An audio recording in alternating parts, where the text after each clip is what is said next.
Tema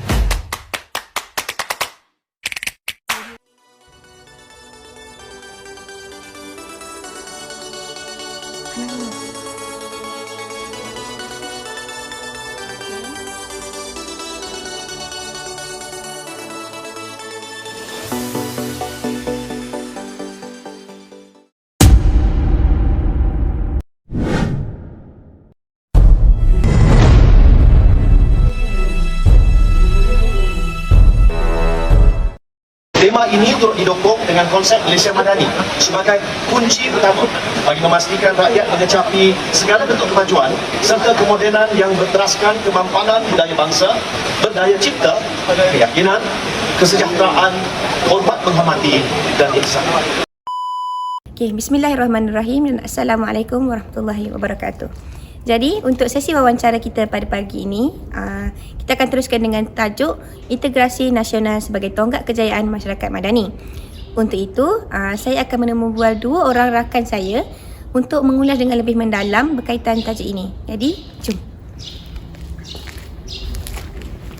Assalamualaikum Atira. Waalaikumsalam. Okey, untuk topik wawancara kita pada hari ini, boleh tak saya nak minta Atira untuk ulaskan sedikit tentang konsep Malaysia Madani dan juga konsep integrasi nasional. Okey, baiklah. Seperti yang kita ketahui, Malaysia Madani merupakan suatu gagasan yang telah diilhamkan oleh Perdana Menteri Malaysia, iaitu Datuk Seri Anwar Ibrahim. Jadi, Malaysia Madani ini adalah merupakan suatu proses ataupun suatu ikhtiar yang dilaksanakan secara menyeluruh ataupun kita katakan secara holistik sebagai dasar pentadbiran yang lebih bersifat manusiawi.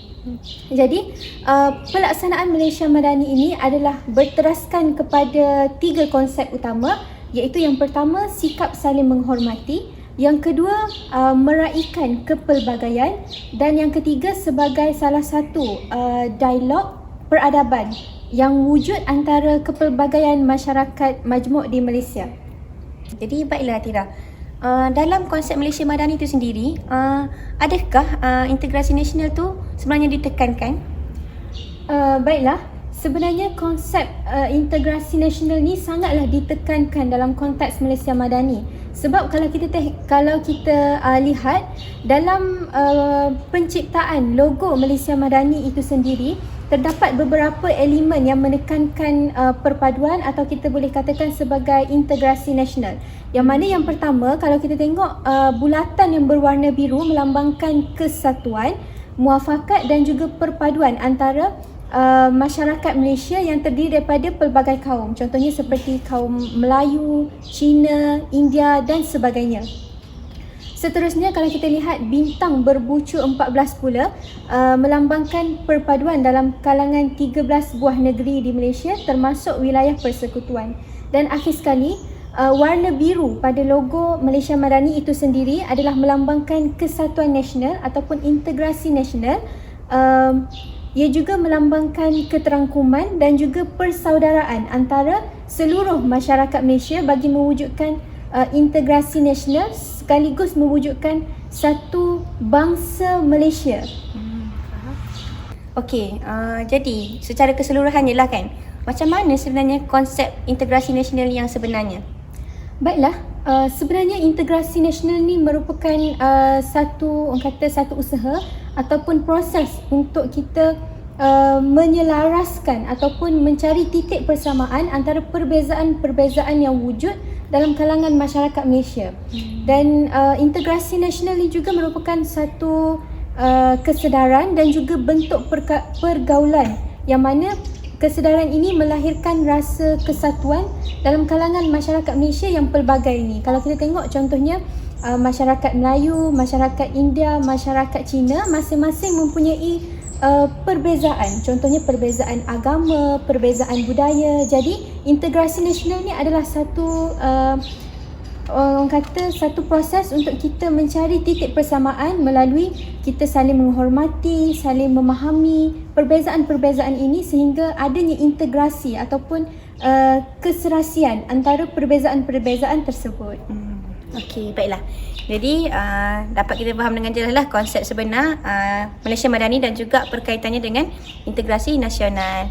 Jadi sebelum kita pergi kepada rakan saya yang kedua, kita tengok dulu sedutan video ni. Siapa di sini pernah ada atau masih mempunyai kawan baik selain bangsa anda sendiri?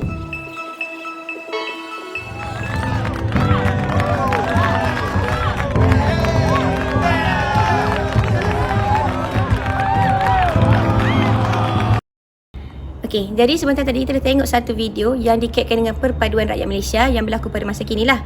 Untuk itu, Izzati, boleh tak saya nak minta Izzati untuk ulaskan sedikit lagi berkaitan dengan konsep perpaduan dalam kepelbagaian untuk membangunkan sebuah Malaysia yang madani? Okey, baiklah. Konsep Malaysia Madani diwujudkan untuk melahirkan masyarakat madani dalam kalangan rakyat berbilang kaum. Seterusnya, dari segi perpaduan dalam kepelbagaian pula adalah konotasi daripada keupayaan seluruh rakyat Malaysia untuk meraihkan kemajmukan atau kepelbagaian etnik, agama, budaya dan tradisi. Seterusnya, perpaduan adalah kesatuan masyarakat yang diidamkan dalam kalangan masyarakat Malaysia yang berbilang etnik untuk mewujudkan kesepaduan sosial dan melahirkan keadaan negara yang aman, stabil, makmur dan sejahtera. Okey, jadi Izzati, dalam proses pembangunan masyarakat Malaysia yang madani ni mesti ada isu-isu dan cabaran yang berlaku. Boleh tak Izzati ulaskan sedikit tentang isu dan cabaran untuk menguruskan perpaduan masyarakat yang berbilang kaum dan bangsa di Malaysia ni? Okey, baiklah. Seperti yang kita tahu, Malaysia terkenal dengan masyarakatnya yang berbilang kaum. Oleh itu, pastinya timbul isu dan cabaran dalam mengurus perpaduan dalam kalangan rakyat yang berbilang kaum ini. Jadi, antara isu dan cabaran yang timbul adalah dari segi etnisiti. Kepelbagaian etnisiti seringkali dianggap sebagai batasan utama yang menggugat perpaduan. Kurangnya interaksi yang berkesan dan jalinan hubungan sosial antara etnik akan menyebabkan ikatan hubungan kaum masih perlu diperkukuhkan. Selain itu, dari segi agama pula, perbezaan pegangan agama sering disalahfaham sebagai penghalang perpaduan dalam kalangan masyarakat. Kurangnya sensitiviti serta kefahaman berkaitan kepelbagaian akan memberi kesan kepada hubungan sosial masyarakat. Okey, baiklah. Setelah kita lihat sedikit sebanyak isu berkaitan dengan etnisiti dan juga agama, saya nak ulas sedikit lagi berkaitan dengan isu kelas sosial, pendidikan dan juga bahasa lah.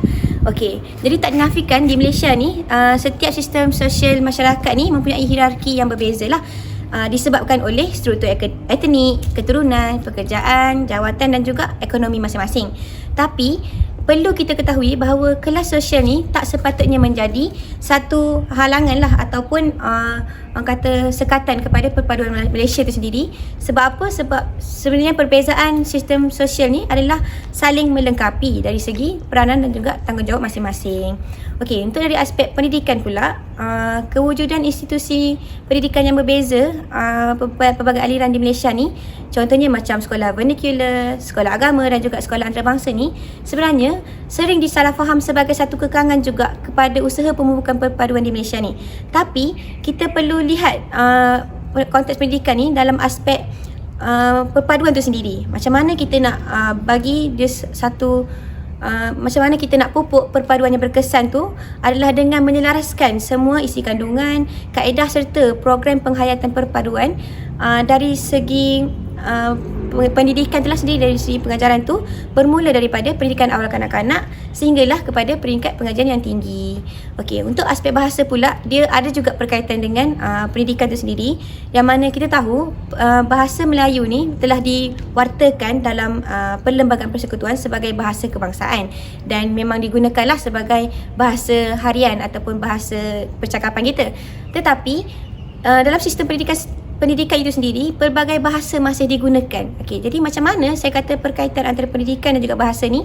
Pendidikan itu sendiri sebenarnya perlu mewartakan bahasa kebangsaan ni, bahasa Malaysia ni sebagai bahasa yang digunakan di sekolah untuk kita menyatukan etnik-etnik yang berbeza di sekolah-sekolah yang saya sebut tadi tu. Contohnya seperti sekolah jenis kebangsaan Cina. Kita boleh gunakan bahasa Malaysia ni sebagai satu bahasa yang sama, yang selaras untuk kita satu padukan masyarakat itu sendiri.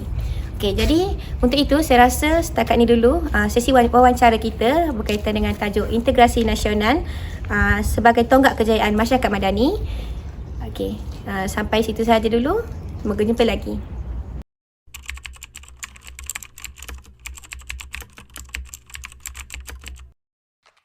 Jungle.